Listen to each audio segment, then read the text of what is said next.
A stunner in Group F on Thursday sees South Korea upset the holders Germany, meaning the Germans are out. We are with Danny Dichio. Danny, it's shocking on paper, yes, but really this German team, they kind of look like a shell of them former selves. Is this kind of deserved?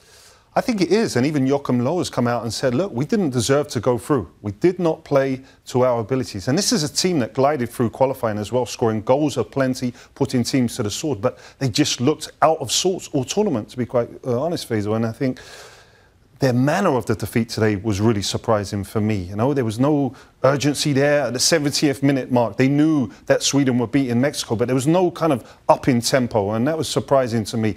Against Sweden, they got very lucky with that last Scarp's goal. And then even against Mexico in the opening game, they looked all out of sea defensively. Mexico could have had more than one goal. And now you have to look at Germany. Do they need to press the reset button? I don't think so. I really don't. I think they have the player quality there. Maybe a change in management. This is Joachim Low after 12 years in his reign. Has never, ever not got to a semi-final. In fact, Germany have never been eliminated from the group stages. I think it was in 1938 when they last didn't get through, but they only played one game against Switzerland. So I just think with this Germany team, the players, as I said, the caliber is there. They just maybe need a little change in their approach from the head coaching role. But what I do know is that England, at last, are not going to go out on penalty kicks to this Germany team.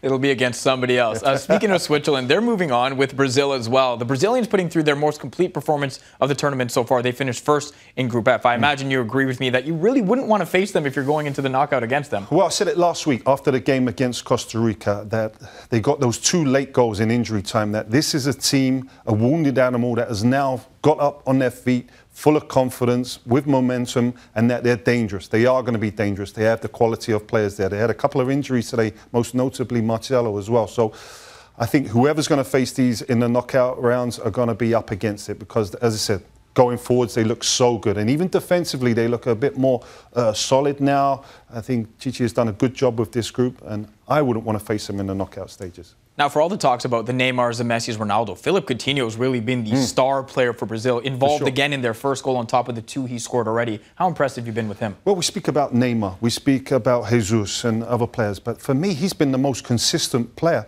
maybe the most consistent player alongside Modric at this World Cup so far. He's scored his goals, his work rate is good, we know about his creativity, and he's been the player that Brazil have relied on so far. So if I'm looking at Brazil, yes, we have to take care of Neymar and Jesus, but he is the main player that I would look at to try and contain because he makes everything tick for this team.